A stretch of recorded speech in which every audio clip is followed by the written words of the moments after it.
इस कहानी की शुरुआत होती है आज से 30 साल ब्लेक नाम की एक बच्ची को देखते हैं जो अपने डैड के साथ रहा करता है, क्योंकि काफी टाइम पहले ही उसकी मॉम की मौत हो गई थी। इसीलिए अब ब्लेक के डैड अकेले ही उसे संभालते। ब्लेक के डैड उसकी देखभाल को लेकर काफी ज्यादा ही टेंशन में रहा करते, इसीलिए वो उसे बहादुर बनाना चाहते थे, क्योंकि इस जगह के बारे में ये बात फैली हुई थी कि एक इंसान जैसा दिखने वाला खूंखार जानवर यहाँ घूम रहा है। हाल ही में उसने एक हाइकर पर भी हमला किया है जो इन पहाड़ी इलाकों में हाइकिंग के लिए आया था। इसीलिए उसके डैड ख्याल रखने के बारे में हमेशा उस पर सख्ती करते थे। लेकिन करीब बात ब्लेक की, उसे इसका कोई आइडिया नहीं था, क्योंकि वो तो बच्चा था और उसे तो सिर्फ यहाँ की खूबसूरती ही नजर आती। इस खूबसूरती के पीछे कितना बड़ा खतरा छुपा है, इस बात से वो अनजान था। इसी तरह एक दिन ब्लेक के डैड उसे शिकार पर ले जाते, जहाँ ब्लेक को कुछ मशरूम्स नजर आए। वो उसे अच्छे लगे, इसलिए वो उनके पास चला जाता है। अब इस बात से अनजान के मशरूम जहरीले हैं, ब्लेक उन्हें हाथ लगाने लगा, और उसके डैड जो ये बात जानते थे वो फौरन उसे रोक देते हैं। वो फिर उसे डिटेल से बताते हैं कि ये मशरूम जहरीले हैं, तो फिर से इन्हें हाथ लगाने की कोशिश मत करना और इस तरह के खतरों से दूर रहना। लेकिन ब्लेक जिसे ये बातें समझ नहीं आ रही थी, वो तो बस यहाँ की खूबसूरती में खोया हुआ था। तब डैड उसे डांटते हुए कहते हैं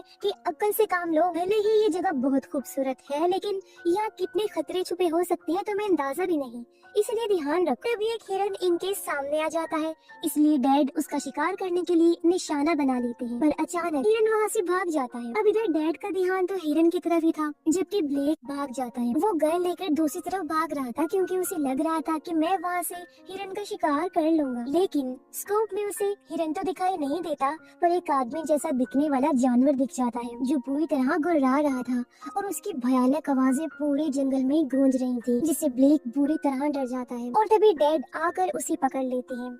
इस बार तो वो पूरी तरह उसे डांट के रख देते हैं। अब एक तरह से वो ब्लेक की हिफाजत ही करना चाहते थे, लेकिन यहाँ सोचने वाली बात ये थी कि ब्लेक डैड उसे लेकर फौरन वहाँ से भाग पड़े।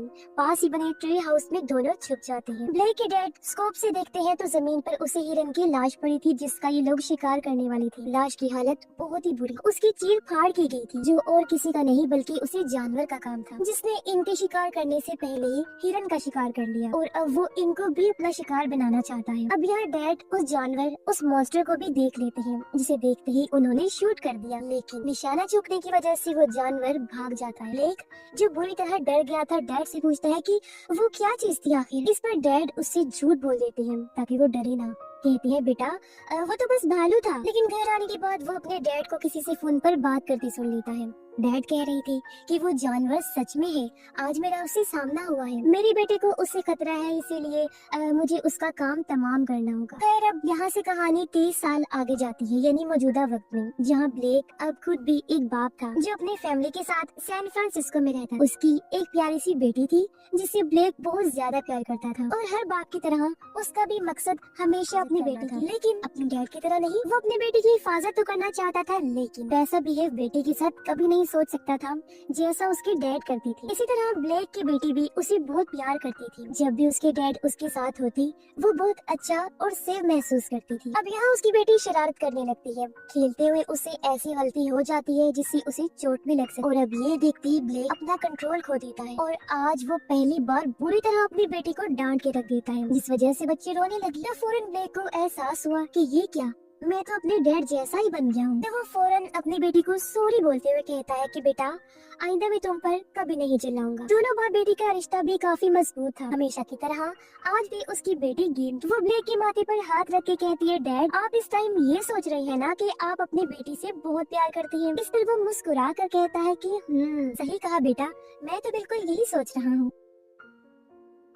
अब ब्लेक का ताल्लुक अपनी बेटी से इसलिए भी अच्छा था क्योंकि वो ज्यादातर घर ही रहा करता था। वो पार्ट टाइम राइटर था। करी बात ब्लेक की वाइफ की, उसका नाम शार्लेट था। वो एक न्यूज चैनल में रिपोर्टर की जॉब करती थी। हर टाइम बिजी होने की वजह से फैमिली को टाइम ही नहीं दे पाती। यही वजह थी कि दोनों हस्बैंड वाइफ के रिश्ते में गैप आ रहा था, जो जाहिर है दोनों नहीं चाहती थी, क्योंकि शार्लेट भी अपनी फैमिली से प्यार करती थी, उन्हें टाइम देना चाहती थी, लेकिन लाख कोशिश के बाद भी उसे टाइम मैनेज नहीं होता था और वो ऐसा नहीं कर पाती थी। फिर अब ब्लेक के पास एक खत आता है जिसमें लिखा था कि काफी सालों पहले उसके डैड जो गायब हो गई थी, उनकी मौत हो गई है। असल में 30 साल पहले अपने बेटे की जान बचाने के लिए ब्लेक के डैड उस जानवर को मारने गई थी, लेकिन तब से ही वो लापता थी, और अब पुलिस ने ये बात कंफर्म कर ली थी और ब्लेक को लेटर के जरिए बता दिया था कि तुम्हारे डैड के बारे में ये कह दिया गया है कि वो मर चुके हैं। अब ब्लेक, जिसको हालांकि डैड का बर्ताव अच्छा नहीं लगता था, पर आज ये खबर सुनकर उसे गहरा सदमा लगता है। डैड को याद करते हुए वो सोचता है कि हमें अपने पुराने घर जाना चाहिए, जहाँ मैं अपनी फैमिली के साथ रहा करता था। वो एक ट्रिप प्लान करता है जिसमें वो शार्लेट और बेटी को भी साथ ले जाना चाहता था, ताकि और लोगों की दूरियां खत्म हो जाएं और फैमिली के बीच सब अच्छा हो जाए। ब्लेक इस बात का जिक्र जब शार्लेट से करता है तो वो भी मान जाती है, कहती है कि हाँ, मैं अपने काम से छुट्टियां लेकर चलूंगी ट्रिप पर, क्योंकि कहीं ना कहीं उसे भी अपनी गलती का एहसास था कि मैं फैमिली से ज्यादा ही दूर हो गई हूँ और अपनी बेटी के लिए वो सब नहीं करती जो एक माँ को करना चाहिए। ब्लेक अपनी फैमिली के साथ ट्रिप पर निकल जाता है अपनी जिंदगी को और खुशहाल बनाने के लिए। वो अपने गांव तो पहुंच गया था, लेकिन उसे अपना घर नहीं मिल रहा था। जाहिर है इस जगह को छोड़े उसे 30 साल हो गए थे और ये जगह बिल्कुल बदल गई थी। अब एक तो उसे रास्ता समझ नहीं आ रहा था, ऊपर से इंटरनेट भी बंद था, जिस वजह से ये मैप भी नहीं देख सकते थे। तब ये कुछ दूर ट्री हाउस पर एक आदमी को देखते हैं जिसके हाथ में गन थी। आदमी भी इन्हें देख चुका था, जो अब इन्हीं की तरफ ही आ रहा था। ये देखकर शार्लेट काफी डर गई। वो ब्लेक से कहती है कि चलो यहाँ से, उसके हाथ में गन है। ये सुन ब्लेक उसे समझाता है कि घबराओ नहीं, इतने डरने वाली कोई बात नहीं है, क्योंकि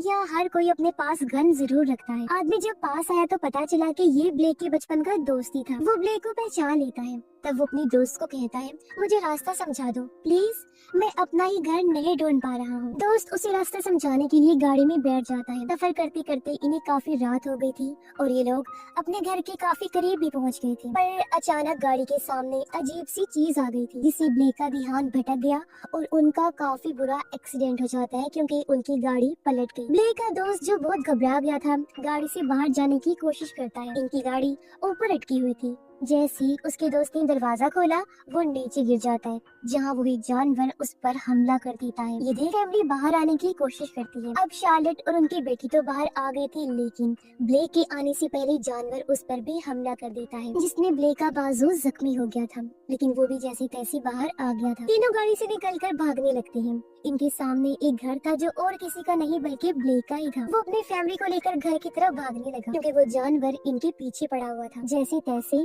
ये उसे बचते हुए घर के अंदर आ जाती है, लेकिन घर में काफी अंधेरा था और अब तक शार्लेट और उनकी बेटी भी पूरी तरह डर गई। अब ब्लेक सबसे पहले टॉर्च ढूंढता है, फिर उसकी मदद से जनरेटर ऑन करता है। फिर उसने खिड़की के जरिए टॉर्च मारकर बाहर देखा, तब उसे पता चला कि जानवर यहाँ से जा चुका है। कुछ देर बाद शार्लेट उसे कहती है कि मैं काफी कंफ्यूज हूँ, समझ नहीं आ रही है कि वो क्या था। इस पर ब्लेक कहता है, मैं भी हैरान हूँ कि वो क्या है, मैंने भी ऐसी चीज पहली बार देखी है। अब वो जानवर है या पता नहीं क्या है, कुछ समझ नहीं आ रहा। शार्लेट कहती है कि हम अकेले उस चीज का सामना नहीं कर सकते, हमें तो पता भी नहीं कि वो किस कदर खतरनाक हो सकते हैं, इसीलिए हमें बाहर राब्ता करके मदद मंगवानी चाहिए। तभी ब्लेक को पास पड़े अपने डैड का रेडियो देखकर आइडिया आता है। वो इसकी फ्रीक्वेंसी को सेट करके मदद मंगवाने का सोचते हैं, लेकिन फ्रीक्वेंसी मैच नहीं होती और बाहर इनका राब्ता नहीं हो पाता।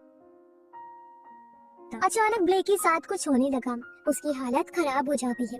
उसके दांत भी झड़ने लगी थी, बाजू से खून आ रहा था जहाँ उसे चोट लगी थी, और इस सारी हलचल में वो अपनी चोट को तो भूल ही गया था। कट का निशान देखकर वो कहता है, ये खिड़की के कांच से लगा है, पर शार्लेट कहती है, नहीं, ये कांच का कट नहीं लग रहा, तुम्हें उस जानवर का पंजा लगा है। फिर वो ब्लेक की पट्टी कर देती है और अपनी बेटी को लेकर सो जाती है, जबकि ब्लेक मेन दरवाजे को अच्छे से बंद करने में लगा हुआ था। और तभी उसे किसी जानवर की जोर जोर से चलने की आवाज आती है। अब इतनी तेज आवाजों के बावजूद भी शार्लेट और उसकी बेटी सो रहे थे, क्योंकि ये आवाजें सिर्फ ब्लेक को ही सुनाई दे रही। शार्लेट और उसकी बेटी नहीं सुन पा रही थी। अब ब्लेक पता लगाने के लिए कि आवाज कहाँ से आ रही है पीछा करता है। ये आवाज अलमारी के अंदर से आ रही थी, जो एक मकड़े के चलने की आवाज थी, और ये देखकर ब्लेक काफी चौंक गया कि इसकी आवाज मुझे इतना तेज सुनाई दे रही थी। असल में जिस जानवर ने उसे काटा था, जिसकी बातें इतने सालों से चल रही थी, वो दरअसल एक भेड़िया था, और अब भेड़िए के काटने से ब्लेक भी भेड़िए में बदलना शुरू हो गया। जैसे इंसान के दांत टूटते हैं कि नए दांत आएंगे, इसी तरह उसके भी दांत झड़ रहे, क्योंकि उसकी जगह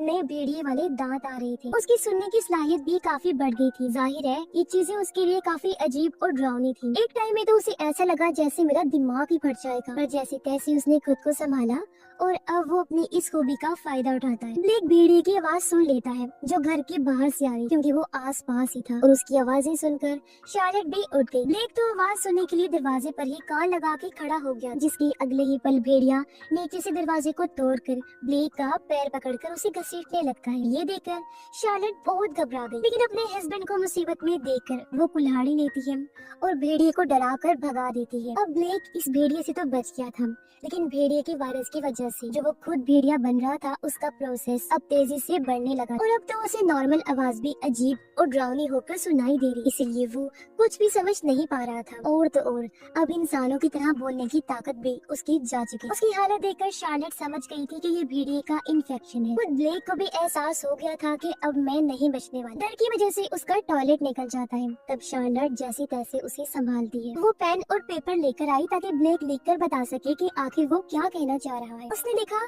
डाइंग, यानी मैं मर रहा हूँ। इस पर वो उसे शांत करती है, कहने लगी कि ऐसा कुछ नहीं है, तुम ठीक हो जाओगे, बस तुम बीमार हो गई। मगर जाहिर है उसे शार्लेट की बातें कहाँ समझ आ रही थी। और तो और अब उसकी देखने की ताकत भी बदल चुकी थी। वो नॉर्मल से अब अजीब देख पा रहा था। उसके बाल भी तेजी से झड़ने लगी थी, जिससे ब्लेक की हालत काफी खतरनाक हो गई। अपने डैड की ऐसी हालत देखकर उनकी बेटी बहुत घबरा गई। वो शार्लेट से पूछती है, मॉम डैड को क्या हुआ है? शार्लेट कहती है कुछ नहीं हुआ, वो बस बीमार है, सुबह होते ही हम उनको डॉक्टर के पास ले जाएंगे। तभी शार्लेट ने नोटिस किया कि ब्लेक के बाजू से खून बह रहा है, जो देख वो अपनी बेटी को यहाँ से भेज देती। उसने जब पट्टी हटाकर देखा तो उसकी होश उड़ गई, क्योंकि चोट वाली जगह पूरी गल गई थी और अब तो ब्लेक को चोट वाली बाजू में इतनी ज्यादा दर्द हो रही थी कि वो अपने जख्म को खुरचने लगता है और फिर तो दांतों से काटने भी लगा। ये देख शार्लेट बहुत घबरा गई। उसे एहसास हो गया था कि कल सुबह तक हमारे पास टाइम नहीं है। अगर टाइम रहते ब्लेक को इलाज ना मिला तो मैं अपने हस्बैंड को हमेशा के लिए खो दूं। तभी शार्लेट की नजर बाहर खड़ी गाड़ी पर गई। तो अब वो यहाँ काफी बड़ा रिस्क लेती है। जैसे तैसे वो अपनी फैमिली को गाड़ी में बिठाती है और उनको लेकर निकलने लगी, पर तभी वो भेड़िया उनकी गाड़ी पर चढ़ जाता है। ये देख वो लोग फौरन गाड़ी से उतरकर भागने लगती हैं। पास ही में एक ग्रीन हाउस था। तब भेड़िए से बचने के लिए वो ग्रीन हाउस के ऊपर चढ़ जाती है, जबकि भेड़िया उसके अंदर आकर ग्रीन हाउस की छत को फाड़ने लगता है। अब एक सुराख से उनकी बेटी नीचे गिरने वाली थी, लेकिन जैसे तैसे शार्लेट बाल बाल उसे बचा लेती है। अब क्योंकि ये जगह उनके लिए महफूज नहीं थी, इसलिए ब्लेक शार्लेट को इशारा करता है कि तुम बेटी को लेकर घर की तरफ जाओ, जबकि खुद वो भेड़िए का ध्यान अपनी तरफ करके उसे दूसरी साइड पर ले जाता है। और इस चीज का फायदा उठाकर शार्लेट अपनी बेटी को लेकर घर के अंदर पहुंच जाती है। कुछ देर बाद जब ब्लेक भी घर वापस आया तो वो पहले से भी ज्यादा बदल गया था। उसके सारे बाल झड़ गए थे और भेड़िए वाले दांत भी आ गए थे पूरी तरह। फिर उसे खून की उल्टी हो जाती है, जिसके अंदर से भेड़िए की कटी हुई उंगलियां निकलती हैं। यानी उसे लड़ते हुए ब्लेक भेड़िए की उंगलियां ही काट कर खा गया था। उसका जानवर वाला रोग ब्लेक पर हावी हो रहा है। उसे भी एहसास हो गया था कि जल्दी मैं अपनी फैमिली के लिए खतरा बन जाऊंगा, तो वो उनसे दूर जाने की सोचता है। लेकिन जैसे ही उसने दरवाजा खोला, सामने भेड़िया खड़ा था जो उसे बदला लेने आया था। वो ब्लेक पर झपट पड़ा और अब दोनों भेड़ियों के बीच खतरनाक लड़ाई छिड़ जाती है। अब शुरू में तो वो भेड़िया ब्लेक पर भारी पड़ रहा था, लेकिन फिर ब्लेक भेड़िए की गर्दन पर काटकर पूरी तरह उसे चीर देता है, जिससे आखिरकार भेड़िए की मौत हो जाती है। तभी ब्लेक नोटिस करता है कि इस भेड़िए की बाजू पर सेम वैसा ही टैटू बना हुआ है जैसा उसके डैड की बाजू पर भी था, यानी कि ये वाला भेड़िया उसकी डैडी थी। दरअसल जब वो भेड़िए के शिकार पर गए थे तो उसके काटने की वजह से वो भेड़िया बन गए थे। ये एक तरह का भेड़िए वाला वायरस है जो उसके डैड से अब ब्लेक में भी आ गया, लेकिन फैमिली को नुकसान से बचाने के लिए वो घर से बाहर भाग जाता है। अचानक वो बाहर जाकर गिर गया। उसे बेचैनी होने लगी क्योंकि उसका जबड़ा चौड़ा हो गया था, दांत भी बड़े हो गए थे। इसी के साथ ही उसके लंबे लंबे खतरनाक नाखून भी निकल आए थे और तो और जिस्म पर बाल भी उग गए थे और अब वो पूरी तरह अपने डैड की तरह वुल्फ मैन बन गया था। उसका भेड़िए वाला रोग पूरी तरह निकल आया था, इसलिए वो अपनी फैमिली पर भी समझ गई थी कि ब्लेक पूरी तरह भेड़िया बन गया है, जो हमारे लिए खतरा है। इसलिए अब की बार वो दरवाजा नहीं खोल और अपने बचाव में चाकू रख ली। लेकिन जैसे तैसे ब्लेक अंदर घुस ही आया था, अभी भी कहीं न कहीं उसका इंसानी रूप जानवर वाले रूप से लड़ रहा था, क्योंकि शार्लेट और बेटी उसके सामने ही थी, लेकिन वो हमला नहीं करता। शार्लेट उसे खतरा समझकर चाकू से वार करने लगी, जबकि ब्लेक तो सिर्फ उसे चाकू लेने की कोशिश कर रहा था। तभी से भी शार्लेट अपनी बेटी को लेकर भाग जाती है। वो दोनों एक बांध में आकर छुप गई थी, जहाँ शार्लेट एक बेयर ट्रैप देखती और ब्लेक से बचने के लिए वो इसी का इस्तेमाल करने का फैसला करती है। दोनों छुप गई थी। कुछ देर बाद ब्लेक भी बांध का दरवाजा तोड़कर अंदर आ गया था। अब बांध में काफी अंधेरा था। दोनों को लग रहा था कि वो हमें नहीं देख पा रहा, लेकिन ब्लेक तो अपने देखने की ताकत से उन्हें साफ देख पा रहा था, लेकिन फिर भी वो हमला नहीं कर। और वो जैसे आगे बढ़ा उस ट्रैप जाल में फंस जाते हैं। तब इसका फायदा उठाकर शार्लेट बेटी को लेकर भाग जाती है। ट्रैप से अपना पैर छुड़ाने के लिए वो दांतों से अपना पैर ही काट देता है। फिर वो रेंगते हुए ही उनका पीछा करने लगता है। घूम फिर कर माँ बेटी वहीं आ गई थी जहाँ से इन सब की शुरुआत हुई थी। सामने उनकी गाड़ी पलटी हुई थी और पास ब्लेक के दोस्त का कटा हुआ हाथ था, गन भी थी जिसे उठाकर शार्लेट अपनी बेटी को लेकर ट्री हाउस में छुप जाती। इस सब में सुबह भी हो गई थी। ब्लेक भी उनका पीछा करते हुए ट्री हाउस के पास आ गया था। ऊपर चढ़ के वो उन्हें देखने लगता है, मगर अभी भी वो उन्हें कुछ नहीं करता। अब बेचारा पूरी जिंदगी कोशिश करता रहा कि मैं अपने डैड की तरह ना बनूं, यानी मेरी बेटी के अंदर मुझे लेकर डरना हो। लेकिन आज बेचारा खुद इतना मजबूर हो गया था कि उसकी बेटी आज उससे डर रही थी और वो कुछ नहीं कर सकता था। अब ये चीज हरगिज ब्लेक को बर्दाश्त नहीं थी, उसे ऐसा नहीं बनना था। और इसी बीच उसकी सोच को एक बार फिर उसकी बेटी पढ़ लेती है। वो शार्लेट को कहती है कि डैड चाहती है कि आप उन्हें खत्म कर दें, इसीलिए शूटिंग। लेकिन शार्लेट से ये नहीं हो पा रहा था, चाहकर भी उसे गोली नहीं चल रही। जो देख ब्लेक उसे उकसाने लगता है, तब ना चाहते हुए भी शार्लेट उसे शूट कर देती है और वो नीचे गिरकर अपने आखिरी पलों में यहाँ की खूबसूरती को देखने लगता है जैसे वो बचपन में देखा करता था। दोनों माँ बेटी भी ब्लेक के पास आकर बैठ जाती है। आखिरी पलों में भी फिर से उसकी बेटी ब्लेक के दिमाग को पढ़ने लगती है। वो कहती है, डैड आप अभी भी यही सोच रहे हैं ना कि आप अपनी फैमिली को बहुत प्यार करते हैं, इसीलिए तो आपने हमें कोई नुकसान नहीं पहुंचाया। ये सुनते ही ब्लेक अपना दम तोड़ देता है, जिससे उसकी बेटी समझ गई कि फाइनली डैड की बेचैनी खत्म हो गई और उन्हें सुकून मिल गया है। तब इस चीज से दुखी होकर वो अपनी माँ के गले से लगकर रोने लगती है। वो गहरे सदमे का शिकार थी, यहाँ से निकलकर आगे बढ़ने लगती है। कहीं ना कहीं वो भी कबूल कर चुकी थी कि हमारी किस्मत में यही लिखा हुआ था, और इस चीज को कबूल करते ही वो नई जिंदगी की शुरुआत के लिए निकल पड़ी। और इसी के साथ ही इस फिल्म की कहानी यहीं पर खत्म हो जाती है।